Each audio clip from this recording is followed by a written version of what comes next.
All right, so our next and final guest, is Amir Husain. Amir is the CEO of SparkCognition, and he's also the new author of a new book called The Sentient Machine, which you can tell from the title hits on a lot of the same points that we've been talking about here today. So Amir is coming in now. We're going to just hand him his mic. Thank you. Amir, thanks for joining us today. Thank you very much, Aaron. I want to start with the big picture easy question for you. Sure. Are AIs already active in warfare? Within artificial intelligence, there are two classifications that are worth thinking about. There's artificial general intelligence, which is sort of human-level AI that can solve general-purpose problems. And then there's artificial narrow intelligence, which is pretty good human-level, sometimes even better than human-level, at a specific narrow task. And I would say that probably ANI systems of some types are active or at least experimentally deployed. This is just my view. But certainly not AGI systems, because AGI systems are not known to exist. So you recently wrote a paper called Hyperwar with General John Allen, where you hit on some of these topics. And one of the things that you guys talked about was the question of how is AI going to play out in the future in conflict. For readers and listeners who maybe haven't had a chance to check the article out, can you just kind of sum that article up quickly for people? So I think one of the huge changes that AI will drive in the future of war is this ability to separate decision-making from the human mind. And what that means is that when you combine the ability to replicate these systems that have AI running on them, I mean, there can be billions upon billions of these small embedded systems that are making decisions, either at the edge or in the cloud, you really have this federated, completely distributed way of making decisions that can all be synchronized, that can all plan. And that kind of synchrony, that kind of coordination, that kind of rapidity in decision-making has simply not ever existed on the field of battle. That's one.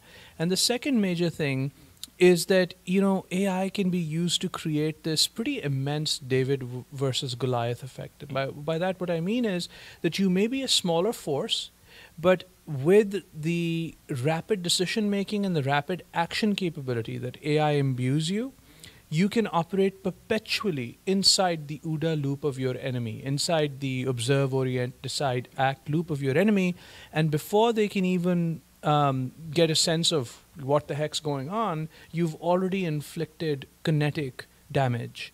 So that tightening of the OODA loop.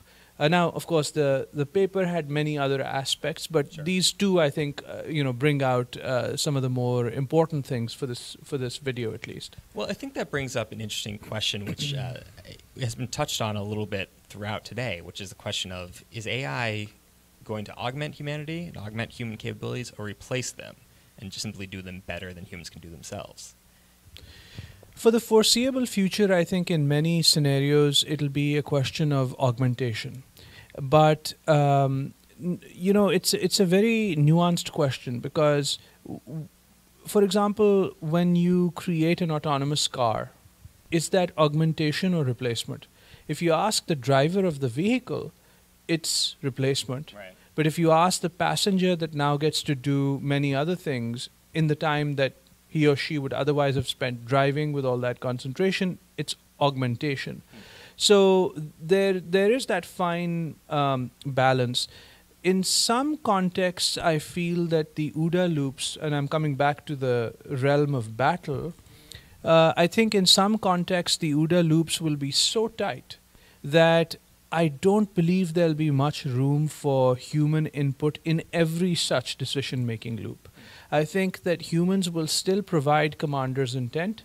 I think humans will still authorize modes of engagement, autonomous, semi-autonomous, or manual, for these systems for the foreseeable future. But in certain contexts, just like today we have the Phalanx CIWS system, where in a 2.5-mile radius for a certain class of threats, such as sea-skimming cruise missiles or small approaching aircraft that are on a collisionary trajectory, these systems will autonomously take them out. So it's a very small scope of enablement for autonomy, and we know that that already works and that's already happening. But I think you'll see that expand, number one. Number two, as they say, the enemy also gets a vote. Right. So if you now have someone that you're dealing with on a near peer level that's creating a capability that's perpetually putting your OODA cycle at risk by being inside it, you must counter that. Otherwise, you're done. One of the questions that was brought up earlier today was the question of if the U.S. is in an arms race with China or another near-peer competitor with this type of technology. And there's some disagreement about whether that's the case or not, because not everyone sees it necessarily in the battle head-to-head situation. Where do you come down on that particular question?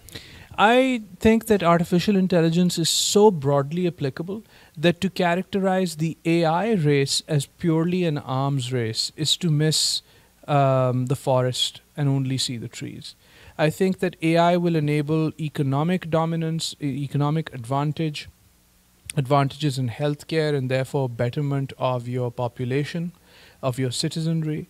I think AI will improve planning and can create can restore public spaces to the citizenry by creating management systems for autonomous vehicles that drastically cut down the amount of land that we have to repurpose as parking lots and highways and so on and so forth.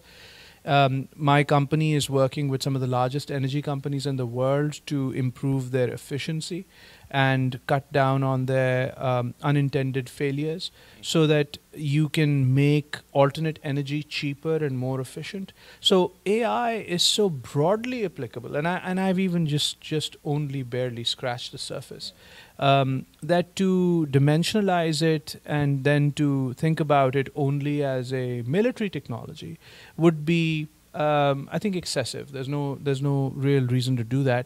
However, if you look at the history of technology development, say in this country, many of the compelling technologies that made their way into the civilian domain did come with a lot of, they came from the military sphere. Whether DARPA funded them or whether they arose of a need in SAC or... Famously, the internet is the classic example.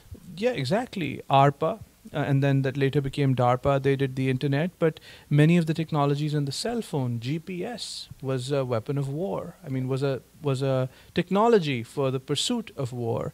The fastest jet engines, the most advanced designs for aircraft.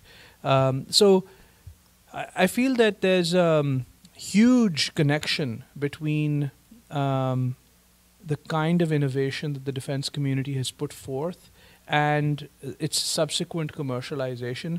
Artificial intelligence is probably the most broadly applicable technology that one can cite, even in history. So given that that's the case, of course, defense is still, given the nature of man and given man's lot thus far on this earth, clearly, military affairs are a big percentage of what concerns man. We hope that wars diminish and suffering ends and no two countries ever enter into a kinetic fight with each other. But until those things happen, the technologies of war also are a deterrent. So until we resolve the issue of the intent of man to not have the correct deterrence in place is also probably not the best idea. We're starting to hit against the clock, unfortunately, but I wanted to take a minute that we have left and just talk to you briefly about the book that's coming out, The Sentient Machine. Yeah. Obviously relevant to what we're talking about. That comes out fairly soon, correct? Yes, it actually starts shipping the 21st of November, 2017, and the first book launch event, there's going to be a tour, but the first event is happening in Austin, Texas at Book People on the 20th of November. All right, so a little Christmas stocking stuffer there. That's right. 30 seconds, just lay out the book. I, thought about what a book on AI would look like if it was written with the kind of thinking that, say, the Greek philosophers employed when they contemplated questions. Existential on the one hand, scientific on the other, and very personal. it really talks about my own journey, my own love and affection for this whole notion of computing and the potential that artificial intelligence holds. And there are several arguments. I think many readers will find some new things in there. But one of the arguments is that in giving birth to artificial intelligence, we are realizing our potential.